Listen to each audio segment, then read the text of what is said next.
नमस्कार. मी आरुषी दाते. शिल्पा केतकर लिखित मुक्ती या कथेचं अभिवाचन करत आहे. खरं तर 2 वर्षांनी ती रिटायर होणार होती, रेग्युलर रिटायरमेंट. तरी तिची बदली या अशा आडबाजूला असलेल्या गावात केली. खरं तर तिला VRS घेऊन घरी बसता येत होतं, पण नाही.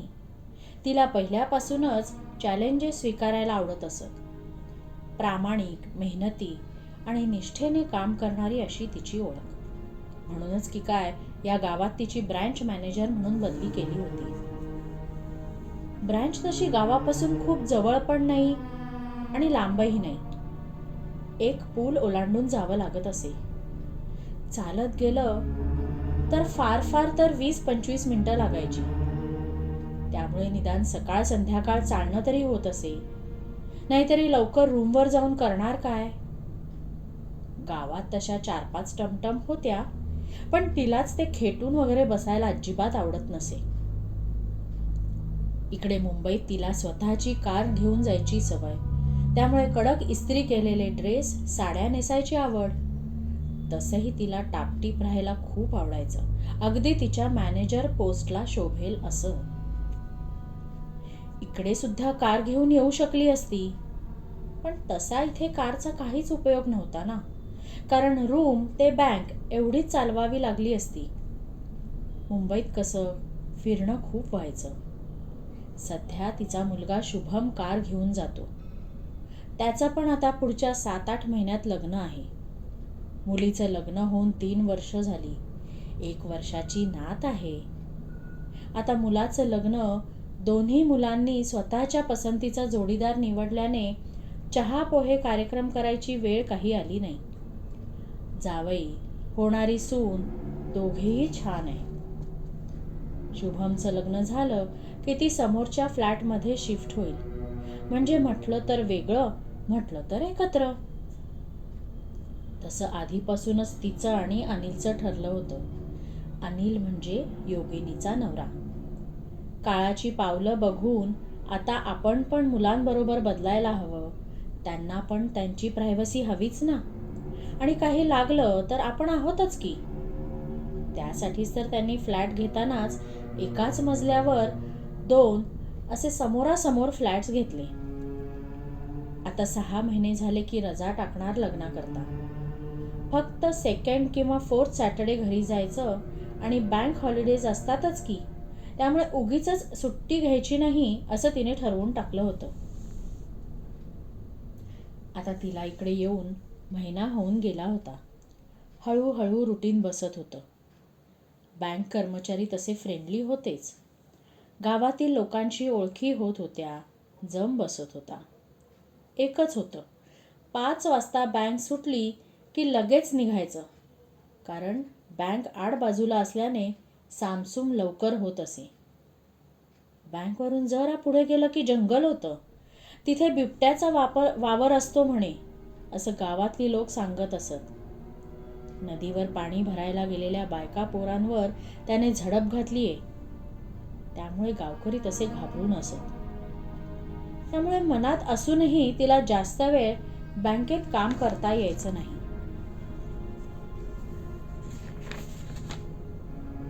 येताना काय मग भाजी घे, लागलंच तर किराणा माल सामान घे, असं करत करत ती घरी यायची. हातपाय धुवून देवाजवळ दिवा लावून ती गावातल्या मंदिरात जायची. रोज 7 वाजता तिथे कीर्तन असायचं, 1 तास. कधी 8, कधी 8:15च्या सुमारास कीर्तन संपायचं. 8:30ला मंदिरं बंद. मुंबईत असताना हे असलं काही जमलं तरी असतं का आपल्याला? देवळात महिनोन महिने जायचो नाही. बाहेरूनच नमस्कार असायचा आपला. या निमित्ताने का होईना आपले नियमित हात जोडले जात आहेत, देवळात जाणं होतंय, हेही नसे थोडके. एक दिवस अशीच बँकमधून घरी येत असताना तिला मागून कोणीतरी चालत येतंय असं वाटलं. मागे वळून पाहिलं तर कोणीच नाही. बहुतेक भास झाला असेल. ती परत चालू लागली. परत आवाज. परत तिने मागे वळून पाहिलं.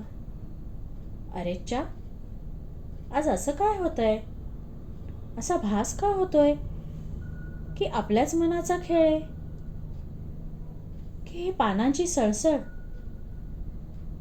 पण वारा तर अजिबात नाहीये, त्यामुळे सळसळ होण्याचं कामच नाही. असा मनात विचार करत असताना परत आवाज. यावेळी ती पटकन मागे वळली नाही. आहे तिथेच स्टेडी उभी राहिली.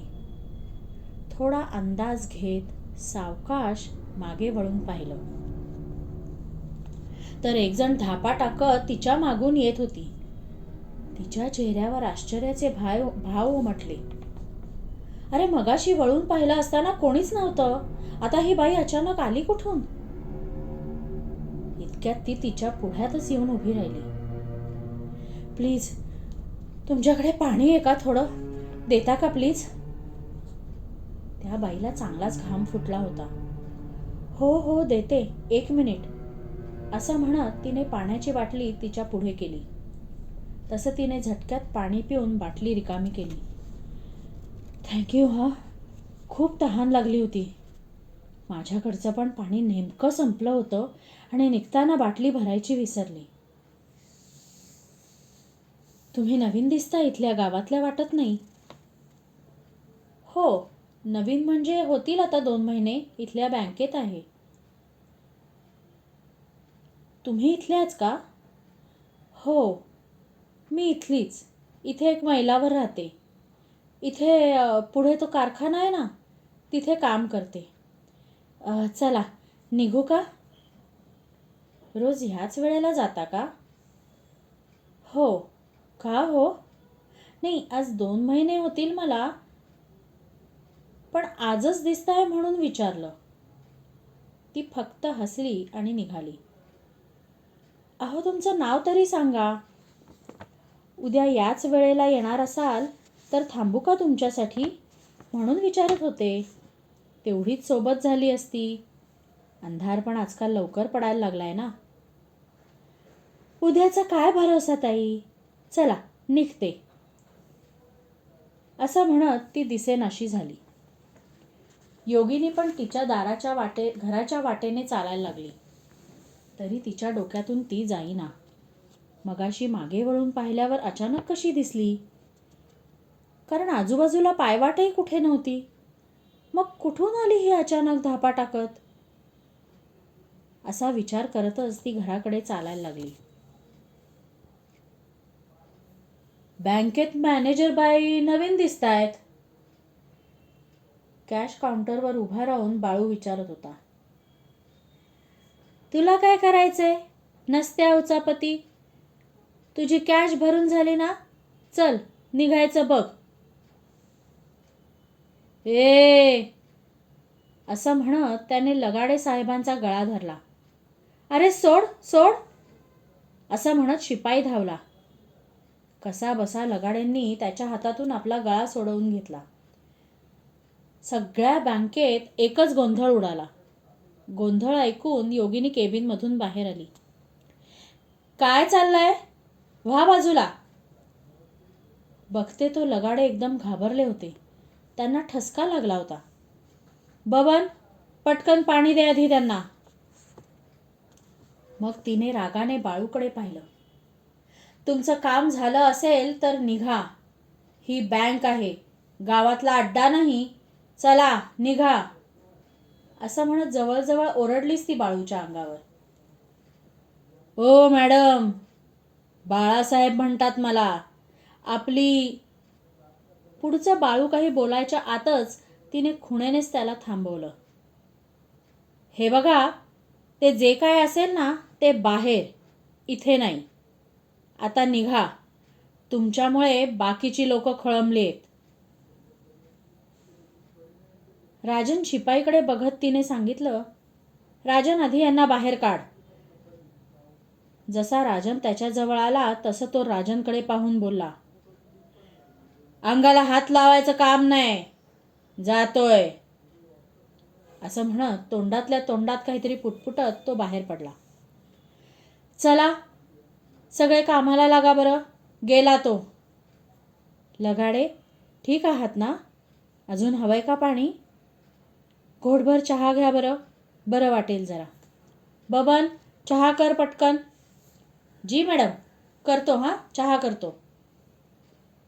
नाही, नको मॅडम, मी ठीक आहे, लगाडे म्हणाले. घोटभर चहा घ्या हो. नाहीतर बबन एक काम कर, मला पण दे घोटभर चहा. रसाने, तुम्ही थोडा वेळ कॅश काउंटर बघा बरं. या. लगाडे, केबिनमध्ये या. तिथेच बसून घोटभर चहा घेऊया. असं म्हणतच ती केबिनमध्ये शिरली. लगाडेंनी रसानेला 1-2 गोष्टी सांगितल्या आणि ते योगिनीच्या पाठोपाठ केबिनमध्ये गेले. या, बसा. कोण होता हा माणूस? मी इथे आल्यापासून आज पहिल्यांदाच पाहिलं. योगिनीने आढेवेढे न घेता डायरेक्ट विषयालाच हात घातला. एक नंबरचा हरामी. Sorry madam. इट्स ओके लगाडे. पण काय करणार, या माणसाला पाहिलं की शिव्याच येतात तोंडात. मॅडम, तुम्ही पण आता जरा जपूनच राहा. बायकांच्या मागे लागायची, नको ती थेर करायची हौस आहे याला. अहो, याच्या नादाला लागून 2-3 मुलींना याच्यापासून दिवस गेले होते. कुठं तोंड दाखवायची जागा नाही. जीव गमावून बसल्या. काय सांगताय लगाडे? मग पोलिसात तक्रार नाही केली घरच्यांनी? अहो, करून तरी काय उपयोग? पोलीस पण त्यालाच मिळालेले. 1-1.5 महिना टाकतात आत, चिरीमिरी दिली टेबलाखालून की पुराव्याअभावी निर्दोष सोडून देतात. आणि मॅडम, गावातल्या लोकांकडे कुठून येणार एवढा पैसा? कोर्ट कचेऱ्या, त्याला पण पैसा लागतोच ना. इथे हातातोंडाशी गाठ. आणि यात त्यांच्या पोरींची पण चूक असतेच ना. पण काय करता, गेलेली पोर तर का परत येणार नाही ना. मग काय, गप्प बसतात आईबाप. काय करणार बिचारे. बाप रे, हॉरिबल आहे हे सगळं. घ्या घ्या, तुम्ही चहा घ्या. मॅडम, शहरातल्या लोकांना नाही कळणार. अहो, तुम्ही काळजी घ्या. इतके दिवस ठीक होतं, पण आता हा आलाय, त्यांनी तुम्हाला पाहिलंय, त्यामुळे आधीच कल्पना देऊन ठेवली. बरं केलंत, थँक्यू. मग इतके दिवस कुठे होता हा? पोलीस ठाण्यात? कशा करता आत गेला होता? की परत तुम्ही म्हणालात तसं बाईचं प्रकरण? होय मॅडम. लगाडेंनी थोडक्यात त्यांना सगळं सांगितलं. मॅडम, थँक्यू हां. मी आता कॅश काउंटरवर जातो. हो हो, या. बँक सुटल्यावर नेहमीच्या रस्त्याने जायला निघाली. डोकं जरा जड झाल्यासारखं वाटत होतं. काय ताई, आज लक्ष कुठे आहे? या प्रश्नाने ती एकदम तंद्रीतून बाहेर आली. अरे, तू त्या दिवसानंतर आज दिसतीयेस. आज लवकर संपलं का कारखान्यातलं काम? नाही, आज जरा लवकर जायचं आहे घरी. ताई, बरं वाटत नाही आहे का? चेहरा असा का दिसतोय? काही नाही गं, आज जरा बँकमध्ये गडबड झाली. का? काय झालं? योगिनीने थोडक्यात काय झालं ते तिला सांगितलं. बाळूचं नाव ऐकल्यावर तिचा चेहरा बदलला. ताई, जपून राहावा. हो अगं, बँकेतल्या लोकांनी पण सांगितलं मला. पण माझ्या वयाकडे बघता तो काय माझ्या नादाला लागायचा नाही. ताई, या भ्रमात राहू नका. काही गोष्टींकरता वय लागत नाही. परत सांगते, जपून राहा. बरं, आत्ता घरी जाऊन जेवण करा आणि घेऊन झोपा. बरं वाटेल तुम्हाला. आज मंदिरात जाऊ नकोस कीर्तनाला. चला, येते मी. योगिनीला काही बोलायची संधी न देता झपझप पावलं टाकत ती दिसेनाशी झाली. ती जशी दिसेनाशी झाली तशी एकदम योगिनी भानावर आली. हिला कुठून कळलं मी रोज मंदिरात जाते ते? कारण तिची आणि माझी ही दुसरीच भेट. मधल्या काळात अनिल 8-10 दिवस येऊन गेले. शुभम आणि नमिता म्हणजे होणारी सून हे सुद्धा वेळात वेळ काढून शनिवार रविवार 2 दिवस आले होते. पण त्यांना त्यांची ऑफिसची ड्युटी असल्याने 2 दिवस राहून मुंबईला परत जावं लागलं. अनिल पुढे थांबले होते. रिटायरमेंट झाल्यामुळे ते निवांत होते. एरवी मुंबईत निवांतपणा मिळतो कुठे? आणि तसंही अनिल एकदम ॲक्टिव्ह माणूस. रिटायर्ड झाले तरी त्यांचे शेअर मार्केट, LICची कामं, संध्याकाळी बॅडमिंटन, घरातलं काही सामान संपलं असेल तर ते आणणं, हे सगळं अगदी आवडीने करतात. त्या 8-10 दिवसात आम्ही दोघांनी पाहुण्यांची यादी, साधारणपणे जेवणाचा मेनू, पाहुण्यांना करायचा आहेर, सगळं कसं रीतसर लिहून ठेवलं. उगीच नंतर गडबड नको ना. अजून 1-1.5 महिन्याने 6 महिने पूर्ण होतील, मग लगेचच रजेचा अर्ज देणार. त्या 8-10 दिवसात मंदिरात पण काही जाणं झालं नाही. एकदाच फक्त मी आणि अनिल गेलो. नमस्कार करून बाहेर पडलो. कीर्तन ऐकायला काही थांबलो नाही, कारण अनिलला काही तशी आवड नाही. बँकेत मात्र तो आवर्जून 2-3 वेळा बँक सुटायच्या वेळेला आला होता. कॅशियर लगाडे, FD डिपार्टमेंटवाले मुसळे साहेब, रसाने, झालंच तर आमचा शिपाई, राजन, सगळ्यांची ओळख करून दिली होती. त्यावेळी मला बोलले, "अगं, सगळ्यात तू एकटीच बाई आहेस." नाही हो, इतके दिवस रचना म्हणून होती. मागच्या महिन्यातच मॅटर्निटी लिव्हवर गेली आहे. हां, पण तू म्हणतोस तसं बरोबर आहे. तशा आम्ही दोघीच जणी आणि आता तर मी एकटीच. पण डोंट वरी, इथला सगळा स्टाफ चांगला आहे. आज सकाळीच अनिल मुंबईला गेला. त्यामुळे परत माझं रुटीन सुरू झालं. आज खूप दिवसांनी मंदिरात कीर्तन ऐकल्यावर कसं छान प्रसन्न वाटलं. नमस्कार करून प्रसाद घेऊन घराकडे जायला निघाले. तोच वाटेत बाळू दिसला. मी बघून न बघितल्यासारखं केलं आणि पुढे जायला निघाले. तोच त्याने आवाज टाकला, "नमस्कार मॅडम." मी कसंनुसं हसत मान फक्त हलवली. "काय हो मॅडम, राग गेला नाही का अजून?" असं म्हणत तो पुढ्यात येऊन उभा राहिला. मग माझ्याकडे त्याच्याशी बोलल्याशिवाय पर्यायच नव्हता. "कशाबद्दल बोलताय? त्या दिवशी बँकमध्ये जे झालं त्याबद्दल का?" "जे झालं ते झालं. बरेच दिवस झाले त्याला. मी ती गोष्ट सोडून दिली आहे. पण परत असं वागू नका बँकेत. चला मी निघते, मला उशीर होतोय." असं म्हणत त्याला काहीही बोलू न देता भराभर मी माझ्या रूमकडे जायला निघाले. उगीचच मला जाणवलं, छातीत धडधड वाढलीये. दुसऱ्या दिवशी सकाळी परत हा बँकेत काउंटरपाशी दिसला. मी परत बघून न बघितल्यासारखं केलं आणि माझं काम करू लागले. तितक्यात आवाज आला, "मॅडम, आत येऊ का?" मी मान खाली घालूनच बोलले, "बसा. बोला, काय काम आहे? कर्ज घ्यायचंय बायकोच्या नावाने?" मी वर पाहिलं तर समोर बाळू बायकोच्या नावाने, म्हणजे लग्न झालंय याचं? तरी हा दुसऱ्या बायकांच्या मागे लागतो. कठीण आहे. जाऊ दे, आपल्याला काय करायचंय? अनिल आले होते त्यावेळी मी त्यांच्याशी याबद्दल बोलले होते. त्यावेळी अनिलने मला सल्ला दिला होता, "तू इथे अशी किती दिवस असणार आहेस? त्यापेक्षा दुर्लक्ष करावं अशा गोष्टींकडे." आणि मला ते पटलं होतं. असं मनात म्हणतच मी रसानेंना हाक मारली, "रसाने, यांना कर्ज घ्यायचंय. तुम्ही त्यांना सगळी प्रोसिजर समजावून सांगा बरं का." आणि मी त्याला फक्त बाहेर जायची खूण केली. "ते सांगतील तुम्हाला सगळं. या तुम्ही." "ओके, धन्यवाद मॅडम. परत एकदा त्या दिवशी झालेल्या प्रकाराबद्दल मनापासून माफी मागतो. येतो." तो खूपच अदबीने बोलला. मला एकूणातच कालच्या आणि आजच्या त्याच्या वागण्यातून गोंधळायला झालं होतं.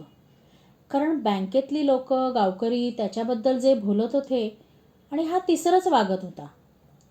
असो, मनात आलेला विचार झटक्यात काढून टाकला आणि कामाला लागले. आज का कुणास ठाऊक, तिची खूप आठवण आली. बँकेतून निघताना नेहमीच्या पुलाजवळ आले. काय करावं? बघा बघा कुठे कारखाना आहे तो. चुकून माकून भेटली तर बरं होईल. पण मला तर तिचं नाव पण माहीत नाही. कारखान्यात काय विचारणार असा विचार करत असतानाच लांबून ती येताना दिसली. हो, बहुतेक तीच. नजरेच्या टप्प्यात आल्यावर ओळख पटली. ताई, तुम्हाला भेटायची खूप इच्छा झाली होती आणि बघा भेटलात, असं म्हणत गोड हसली. काय सांगतेस? अगं मला पण तुला भेटायची इच्छा होती. कसली टेलिपॅथी आहे ना गं आपली. काय काय म्हणालात? काय नाही कळलं मला. अगं म्हणजे जाऊ दे, ते सोड. आज बरी लवकर निघालीस. हो, कधी कधी लवकर संपतं काम. काय हो ताई, त्या बाळूने परत येऊन काही त्रास नाही ना दिला तुम्हाला? नाही नाही. मग तिने कालचा आणि आजचा बाळू भेटल्यानंतरचा किस्सा तिला सांगितला. हे ऐकून तिच्या चेहऱ्यावरचे भाव बदलले. ताई, सरडा कसा रंग बदलण्यात पटाईत असतो त्याच्यानंतर या गाढवाचा नंबर. मी हसले. अगं 2-4 वेळा जेलची हवा खाऊन आलाय. एखाद वेळेस सुधारायची इच्छा झाली असेल त्याला. काय सांगावं. बरं जाऊ दे तो विषय. मला सांग, तुझं काय नाव? कोण कोण घरी असतं तुझ्या? तुला मी माझ्याबद्दल सगळं काही सांगितलं आणि मला तुझं साधं नाव सुद्धा माहीत नाही. नाहीतर घरी येतेस का? चहा घेऊ. उशीर झाला तर मी येईन सोडायला. मला नाही भीती वाटत. परत ती हसली. पुढच्या वेळेला नक्की येईन आणि सगळं सांगेन तुम्हाला. नंतर मग बरेच दिवस भेट होणार नाही. तुम्ही मुंबईला जाल ना, त्यामुळे पुढच्या भेटीत तुम्हाला सगळं सांगावंच लागेल. परत कधी भेट होईल त्यानंतर माहीत नाही. चला निघते. हो, पण पुढची भेट कधी होणार आपली? योगिनीने विचारलं. बरोबर महिन्याभराने, तू मुंबईला जायच्या आधी.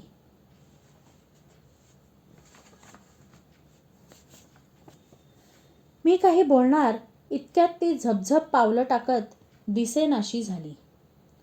मी माझ्या मनात नेहमीप्रमाणेच प्रश्न निर्माण करून विचार करत बसले होते.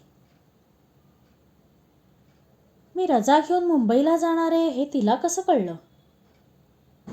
कारण मी रजा कशी टाकणार आहे हे फक्त मी अनिलजवळ बोलले होते. चला, हेड ऑफिसकडून 3 महिन्यांची रजा मंजूर झाली. होणारच होती म्हणा.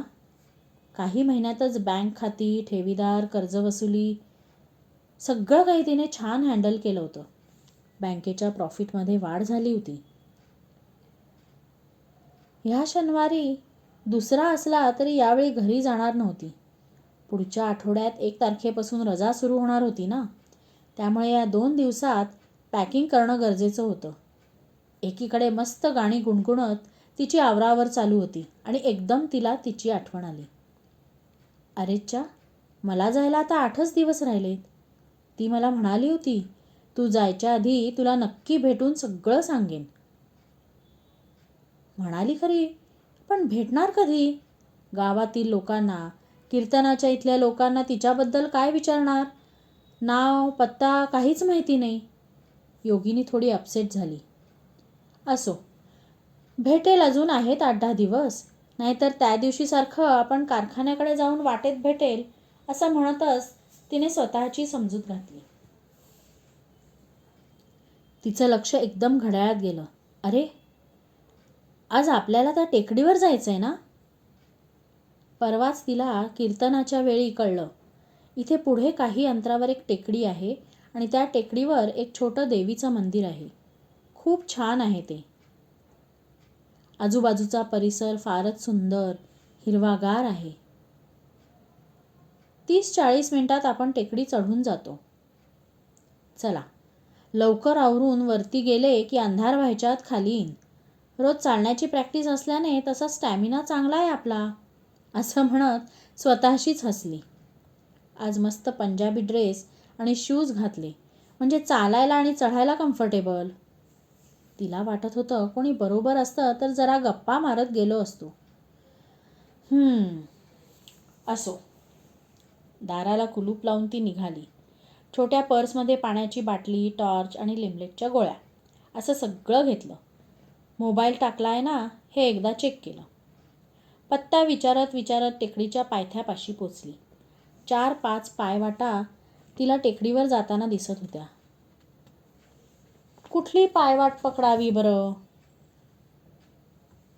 तिला काही कळेना. चला चढायला तर सुरुवात करूया. कोणीतरी वाटेत भेटेलच. वाटेत 4-5 जण भेटलेच. त्यांनी मंदिराकडे जायचा मार्ग दाखवला. साधारण 30-35 मिनिटात ती टेकडीवर पोचली. आहा, आजूबाजूचा निसर्ग पाहून ती तर प्रेमातच पडली. मंदिर अगदी छोटं असलं तरी बऱ्यापैकी देवदेवतांच्या चित्रांच्या भिंतीने रंगवलेलं होतं. देवीचं दर्शन घेऊन ती बाहेर आली. बाहेर 2-4 बऱ्या अवस्थेतील बाकडी होती. तिथे बसून तिने जरा पाणी प्यायलं. नाही म्हटलं तरी थोडं दमायला झालंच होतं. चुकलंच आपलं. येताना छोट्या थर्मासमध्ये कॉफी आणायला हवी होती. या मस्त गार हवेत प्यायला छान वाटली असती.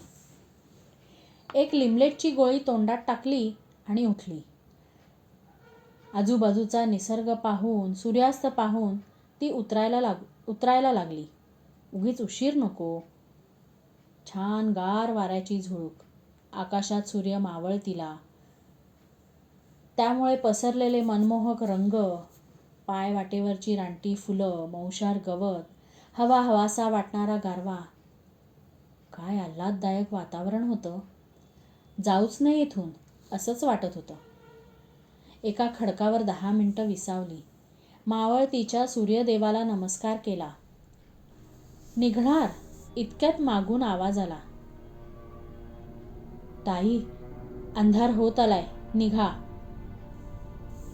ती मागे वळून बघते तो 3-4 जण टेकडी उतरायला लागले होते. ती सुद्धा पटकन तिथून उठली आणि त्यांच्या मागोमाग जाऊ लागली. म्हणजे सोबत झाल्यासारखं होईल ना, असं म्हणत भरभर त्यांच्या मागे जाऊ लागली. पण चालताना एकदम तिच्या लक्षात आलं, पाय जरा जड झाल्यासारखे झाले होते. मे बी चढून आल्याने असेल कदाचित. आपल्याला सवय नाही ना चढायची. तरी तिने जरा भरभर चालायचा प्रयत्न केला. पण तोपर्यंत ते लोक खूप पुढे निघून गेले होते. ती हळूहळू टेकडी उतरत होती. झाडी आजूबाजूला बऱ्यापैकी असल्याने वाऱ्याबरोबर पानांची सळसळ होत होती. मगाशी हाच वारा छान वाटत होता, पण आता अंधार पडल्यावर त्या वाऱ्यामुळे होणाऱ्या पानांच्या सळसळीने जरा भीती वाटू लागली. तिने तिच्या जवळचा टॉर्च काढला. चांगलाच अंधार पडला होता. ती टॉर्चच्या उजेडात चालत होती. येताना पायवाट लक्षात राहावी म्हणून तिने एका टोकदार दगडाने झाडांना इजा होणार नाही अशा झाडांवर मोठ्या फुल्या मारल्या होत्या. उगीच चुकायला नको. चालत असतानाच तिला एकदा तिच्या मागून कोणीतरी चालत येतंय असा भास झाला.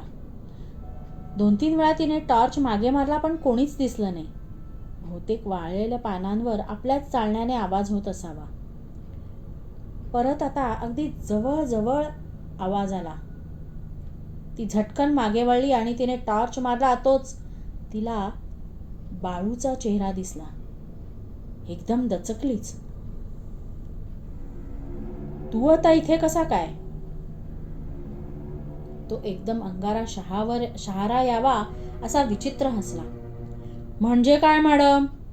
बँकेत 4 लोकांच्यात माझ्या अंगावर ओरडलात हे विसरेन होय मी?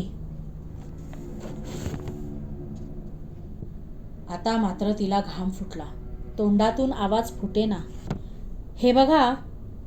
कसा बसा आव आणून तिने मोठ्याने बोलायचा प्रयत्न केला. तोच बाळूने तिचा हात पकडून पाठीमागे ओढून धरला. ती अक्षरशः कळवळली. हे बघा, सोडा माझा हात, नाहीतर मी आरडाओरडा करेन. तो अजून विचित्र हसला. ओरडा, बघू कोण येतंय ते, बघतोच. ओरडा ना, ओरडा, असं म्हणत तो हसायला लागला. ती हेल्प अशी ओरडू लागली. कोणी आहे का? त्याच्या तावडीतून सुटायचा प्रयत्न करू लागली. दोघांच्यात झटापट झाली. ती त्याला म्हणू लागली, चुकलं माझं, प्लीज मला जाऊ द्या. तुला असं सोडतोय होय? बाळासाहेब म्हणतात मला. तुला काय वाटलं? विसरलोय होय मी? बाईचा मोठ्याने बोललेला आवाज खपवून घेत नाही मी कधी. आता बरी सापडलीस. परत त्यांच्यात झटापट झाली. तिच्या हातातून बॅटरी खाली पडली. तिने जोरात त्याला ढकललं आणि बॅटरी उचलायला गेली. तितक्यात तिला त्याच्या ओरडण्याचा आवाज आला. मागे वळून तिने बॅटरीच्या उजेडात पाहिलं. ते समोरचं दृश्य पाहून ती हबकलीच. समोर ती होती आणि सगळा जोर लावून तिने बाळूला ढकललं. त्यामुळे तो एका तिथल्या मोठ्या दगडावर आपटल्याने रक्तबंबाळ झाला. कसा बसा उठणार इतक्यात तिने खाली वाकून हाताला लागेल तो दगड त्याच्या डोक्यात मारला. योगिनी कशीबशी तिच्याजवळ पोचली. तू इथे? बाळूकडे पाहिलं तर त्याचे डोळे पांढरे झाले होते. निलिमा, तू? असं म्हणतच तो खाली पडला. निलिमा रागाने बाळूकडे पाहत म्हणाली, तुला म्हणाले होते ना बाळू, मी तुला सोडणार नाही. माझ्या हातूनच मरणार तू साल्या. निलिमा, असं म्हणतच त्याने मान टाकली. चला लवकर इथून निघूया, असं म्हणतच निलिमा योगिनीच्या दंडाला पकडून तिला ओढत टेकडी उतरू लागली. अगं निलिमा, त्याला असं सोडून? अगं तू मेलाय बहुतेक. हा आपण मारलं त्याला. हा आपण नाही मारलं. चला उतरा, झप झप पावलं टाका. काही होणार नाही, मी आहे ना. अगं पण पोलिसांना याचा प्रेत मिळेल ना, मग पंचनामा. अगं सगळंच आलं की. माझ्या मुलाचं लग्न आहे ग. घरच्यांना कळलं तर बापरे. योगिनी बडबड करू लागली. तसलं काही होणार नाही, ऐका माझं. टेकडी उतरताना अंधारात त्याचा पाय घसरला आणि तो दगडावर आपटला आणि मेला. आपल्याकडे काय चाकू, सुरा, पिस्तूल ह्यापैकी काही नाही. आपण या कशाने तरी मारला आहे का? नाही ना. आपल्या तिघांशिवाय तिथे कोणीतरी होतं का आत्ता? हात सुद्धा लावला नाही त्याच्या अंगाला. कोणीही पाहिलेलं नाही आपल्याला. तोपर्यंत त्या दोघी टेकडी उतरून आल्या होत्या. योगिनीला तिने कट्ट्यावर बसवलं. तिच्याच पर्समधील पाणी काढून तिला दिलं आणि अचानक योगिनी रडायला लागली. निलिमाने तिला प्रेमाने जवळ घेतलं. हे बघा, माझ्याकडे बघा. तुम्हाला काहीही होणार नाही. तुमच्या केसालाही धक्का लागणार नाही. माझ्यावर विश्वास ठेवा. चला निघूयात. योगिनीने तिला घट्ट मिठी मारली. थँक्यू. तू नसतीस तर आज माझं काय झालं असतं. पण तू कशी काय इथे? ही तू पण देवीच्या दर्शनासाठी आली होतीस? तिने नुसतीच मान डोलावली. झालं ते झालं, त्याचा विचार नको.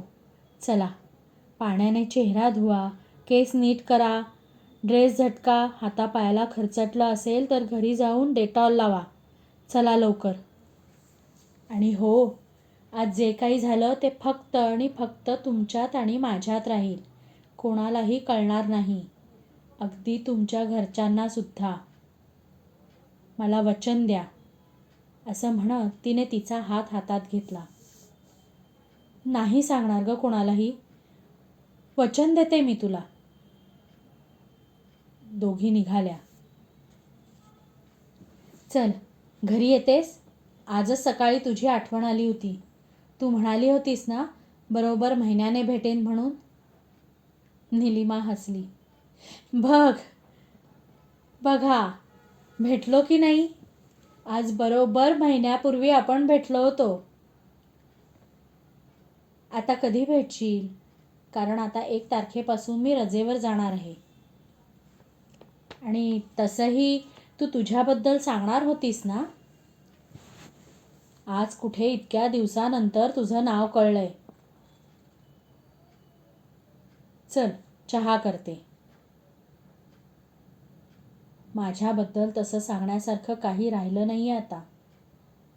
जे काय असेल ते तुम्हाला कळेलच लवकर. चला, निघते. काळजी घ्या. असं म्हणत तिने योगिनीचा हात हातात घेतला. तिचा कंठ दाटून आला होता. निघताना फक्त हसली. योगिनीने विचारलं, भेटशील ना परत जायच्या आधी? ती काहीच बोलली नाही आणि झपझप पावलं टाकत निघून गेली. नेहमीप्रमाणे योगिनीला बोलायची संधी न देताच. बाळूचं प्रेत टेकडीवर सापडलं. हाताला काही लागेल असं पोलिसांना प्रेताच्या आजूबाजूला काहीही मिळालं नाही. बाळू मेल्याने गावातील सगळ्यांनाच खरं तर आनंद झाला होता. आता पोस्टमार्टेम रिपोर्टमध्ये काय येतंय याकडे सगळ्यांचं लक्ष लागलं होतं. 2 दिवसांनी पोस्टमार्टेम रिपोर्ट आला. बाळूचा मृत्यू हार्ट अटॅकने झाल्याचं रिपोर्टमध्ये लिहिलं होतं. सगळ्या गावाबरोबर योगिनीनेही सुटकेचा निश्वास टाकला. बबन, आज सगळ्यांसाठी वडापाव आणि भजी मागव. योगिनीने फरमान सोडलं. उद्यापासून तिची रजा सुरू होणार होती ना, त्यामुळे सगळ्यांना छोटी पार्टी म्हणावं हवं तर. अहो मॅडम, कशाला मागवताय सगळं? मी करतो की फर्स्ट क्लास. अरे बबन, मग तू कधी आयतं खाणार? आज सगळेच एकत्र बसून खाऊयात. नंतर वाटल्यास सगळ्यांसाठी फक्कड चहा कर.